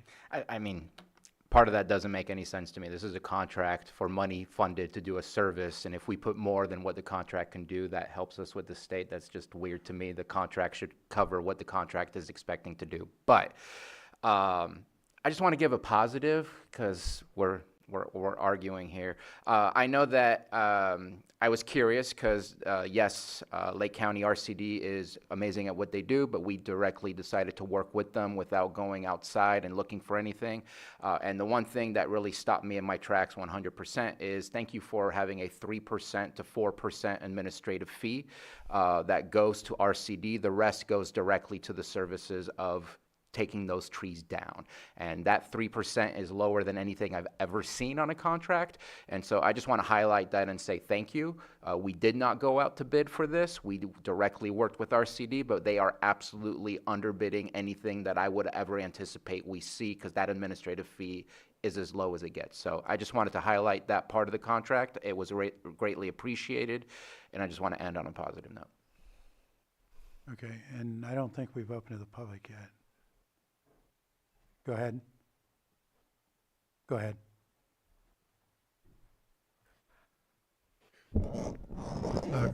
Good morning, Chair. Good morning, Board.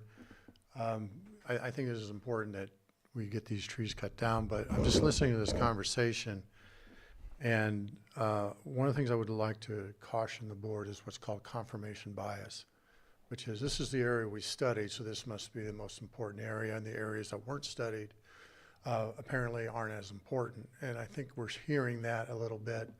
I also, listening to the dialogue back and forth, apparently, historically, there was conversations with leaders in the state as to why money was allocated. But if I understand correctly, whatever the obligations are written in this language today is what's binding, not what somebody had a conversation with somebody years ago about this, that, or the other. So I think if the latitude that's allowed by the current agreement allows for trees to be cut in different areas, why not? And then the other thing, and I think Supervisor Sabate pointed out, it should be more objective. Take a look at your evacuation routes. If the areas in District 5 meet the criteria and bubble up to the top of the list because they truly do have the most need, then great. But to fight over this street and that street, I think is, well, it's embarrassing and it's not productive. Thank you. Thank you. Anyone else in the room? Roberta McIntyre, resident of Hidden Valley Lake. This is the item I wanted to speak to. Hi, Julia. I was hoping you'd be here in person so we could get caught up, but maybe another time. As a person with a lot of experience in the space, a lot of roadside hazard reduction work in my history, a couple things I want to talk about so that the board's aware. There's categorical exemption with CEQA for the work involved in this project, as I understand it. You can go up to 30 feet from roadway and get a categorical exemption for CEQA. You can also go up to 100 feet if you have the fire department's support in going to that extra distance. I get in terms of prioritizing where the work should be done, I totally agree with Supervisor Pyska in terms of where this project, where it grew out of, in terms of where the focus was meant to be. But a couple things to point out. March is probably the end point for the project because March is the beginning of bird nesting season. So the work needs to happen before then. So that's something in terms of prioritizing. The other thing to keep in mind with prioritizing where the work gets done is property owner permission. So if you're working along the easement, you're not going to get a whole lot of work done. In fact, if you just stay within the easement, you probably won't be able to spend down the money you have available to get work done. So you got to beat the bushes and get some property owner permissions to go farther. So I feel like property owner permissions is probably going to drive a lot of where this work gets done, where you get property owner permissions, regardless of everything else that you've talked about. And then I will say that I was at the South Lake County Fire Fire Safe Council last week, and they're really excited about the work being done here, and I think they're expecting that a lot of this work happens in their footprint, which would include those areas mentioned by Supervisor Pyska. So again, a lot of experience here. I really like the project. I think it's headed in the right direction, but be aware of, you know, where the work gets done will be driven by a lot of factors, not just main circulatories or not just easements, etc. You'll find that you'll probably end up with a patchwork of work done. It'll still be good work done, but it'll be where you have property owner permissions, where you get the most bang for the buck. Thank you. Thank you. Do we have anyone else in the room? Not seeing any. Do we have online? We do. We have Sterling online. Sterling, go ahead. Yes, listening to the presentation, I think this is a great thing for the county. I understand that Jessica Pyska start the research and all that, but also that is old data that she's bringing up. When you just drive up to Lakeport on Highway 29 before the Kids Corner, if you look off to the left side, it's a private property, but there is numerous dead standing trees, numerous. If a fire was to break through there, and those are all dead standing because of the beetles, that would take out and shut off Highway 29. So my question to you guys is, are we prioritizing the major highways coming in and out of our county? I understand that Harrington Flats, it's one way in, one way out. Spring Valley is the same exact way. We've actually had our road completely washed out before. We don't have an extra exit in and out. We have trees that overlap our roads that have been fallen, and residents themselves had to cut themselves out. I think just prioritizing just Cobb, it might be a very negligent thing for the county, especially going into fire season. I believe we should spread this money throughout the whole entire county. Yes, back when they did the study was back in 2000, maybe 15, 2017. That's 10 years ago. We need to reevaluate the whole entire county and start making it protected, not in just one area, just one area's roads, one area's trees. It's very selfish and very tone deaf to the rest of the community members in this county. Thank you. Thank you. Do we have anyone else online? No, I'm happy to respond. Yeah, I'll close Go ahead, public Jessica. comment. I'll close public comment and bring it back to the board. Sure. Go ahead, Vice Chair. Can I share the map? Sure, yes, that would be great. Pull the map up. And I've been working with Caltrans for the last several years because Caltrans is in charge of the right-of-ways along the highways. And so when we work together, we coordinate our projects, which is why we had PG&E working with Caltrans and us, the county and CAL FIRE, to try and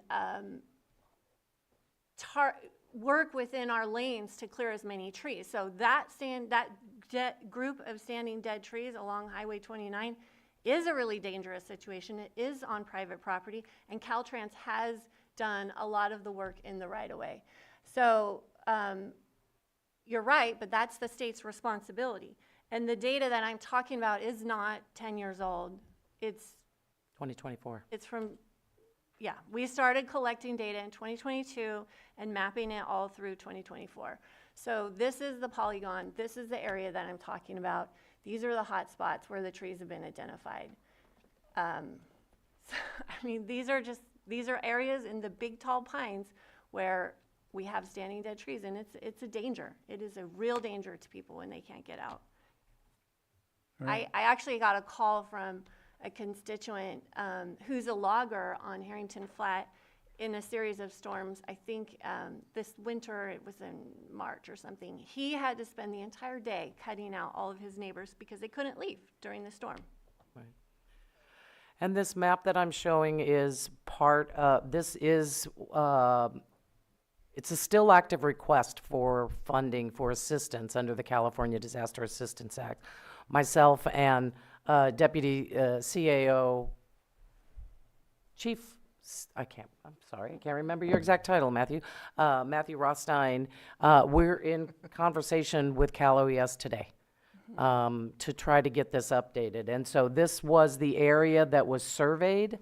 The funding that we got from Senator McGuire was for hazard tree removal, although, you know, nuance, it doesn't say that it's for bark beetle killed, it's standing dead trees. we want to honor that because that's why we got the funding. Yep, so all I'm asking is for 3 roads to be added to this work. They're in the polygon. This is where we did the surveying. That's what the funding was for. So I will make the motion. Supervisor Owen wants to I make- would just like to add Anderson Springs to it too then, if possible, because that they are trapped where many of these roads you can get out on, they cannot there, and you had just now stated that it does not state that it has to be Beetle. That might have been the thought, but it's not stated in the, so I would like to see those people protected. Yep, I'm good with that. All right. Okay. A couple more questions before. One is to Ms. Sullivan. The whole concept of the setback is, at what point is it a gift of public funds to do work on private property to take down a tree? We've heard from a public comment, potentially up to 100 feet. Do you have the concept of what, I mean, we asked for 200, that got denied. I just want a better understanding from my perspective as a decision maker on this contract. Do you have a concept of what is the limitation before it does become a gift of public funds? Because property owners should be responsible for the trees on their property, including if they have impact on the roadway. Unfortunately, we all seem to wait and wait and wait until the impact occurs, and then it comes to the community having to do the cleanup itself because the roadway is so important to keep open. So if you can provide any, what you've learned thus far and what your plan might be as far as how you engage with that limitation. Yeah, that's a great question. And I guess just to be fully transparent, I don't know yet exactly what that threshold is, and my sense is that it will kind of vary on a case by case basis. I should mention that with our CWDG funds, we're working with Laco Associates, which is a great consulting firm, and they have worked with the Mendocino RCD successfully over many, many years, who ran a very ambitious hazard tree removal program in Mendocino County and was constantly kind of navigating this trade-off between county right-of-way and private property ownership and engaging in that dance a little bit. So we have a wealth of knowledge we're drawing on, both in our RCD partner over in Mendocino and in the consultants that we're working with on this project. But I don't know necessarily how to answer that question in this moment. Okay. If it's I will say that oh, sorry. I was just going to say, if it's possible to add that in your final presentation to us at the end to share with us maybe what the furthest distance from the road was or the average distance, just to get an understanding of how it was used. But it is a complicated process for that. Sure. Yeah, happy to do that. Okay. And then my other one, I'm looking at the map, and I mean, I guess it makes sense and it doesn't make sense that we're looking at this map, but Spring Valley Road is on the list of roads that's not on the map that you're showing us. And then on the map, I know I've experienced going through like Spruce Grove Road, there are some dead trees on that area. There are in that map. So to me, it's not about the individual roads. It's what's our scoring mechanism to use this funding to best get the outcome we're looking for. And again, if it happens to be roads that I want, great. If it's the roads that I don't want, great, because at least it's a neutral, methodical perspective on how to best utilize this. And that is my preference on how to do it. It's not in the contract. As far as that goes, there's no specific roads to the contract. The only roads that were listed were on the memo. So I just, to me, leave the contract alone, but I'm asking for a methodical approach to ensuring that we are doing this the correct way, similarly to how we should be doing our roads and rebuilding our roads.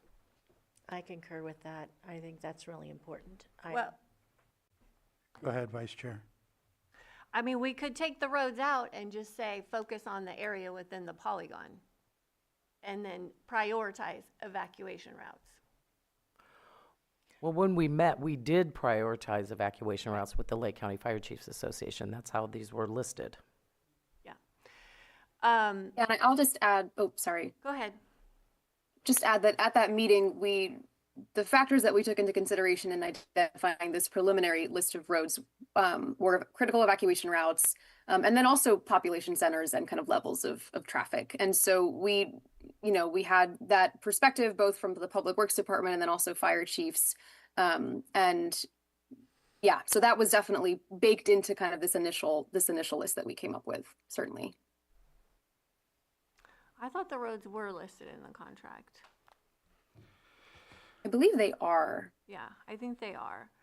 And as far as the reporting goes, I'm fine with the final report coming back next spring because I'm pretty sure that we'll be getting ongoing updates from the Fire Safe Council or in the Fire Safe Council and the Risk Reduction Authority.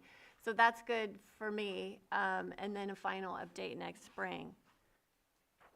Sure. But if we want to take out the language of the roads in the contract and just put in for that amount of, for that funding pot, prioritizing what was in the polygon, I'm fine with that. And that would be on page 3 of 12 under section 1.2 is where the roads are listed.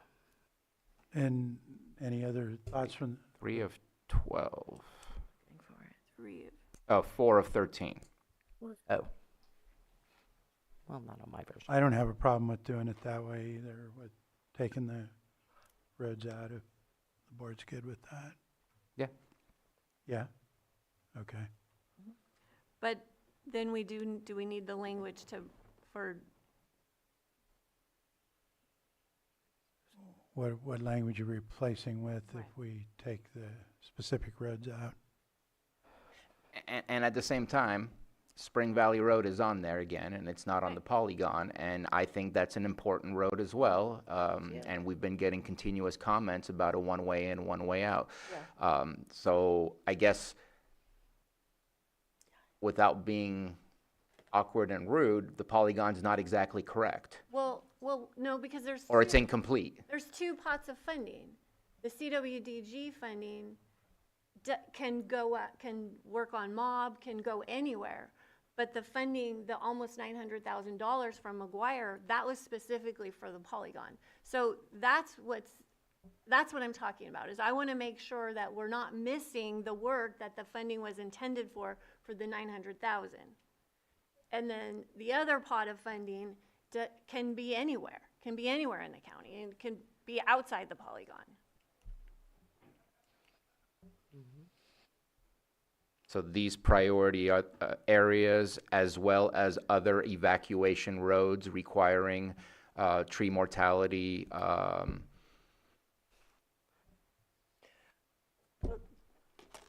that way it allows the addition of things like Spring Valley Road in case that it's available. Well, no, that's going to happen under. I know, but it just, again, it doesn't make sense to We're have. putting two pots of funding together, and that's what's complicated. Yeah, and the contract is only for one pot.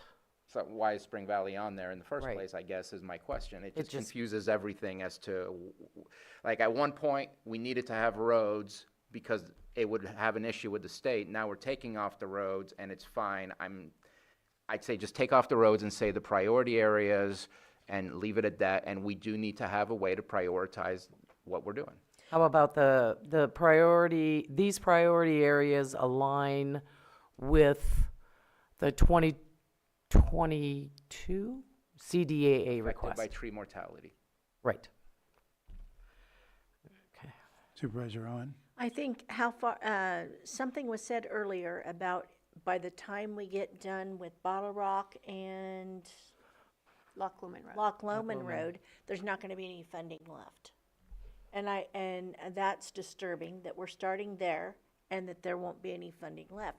Both of those roads go all the way through, and there's other connectors.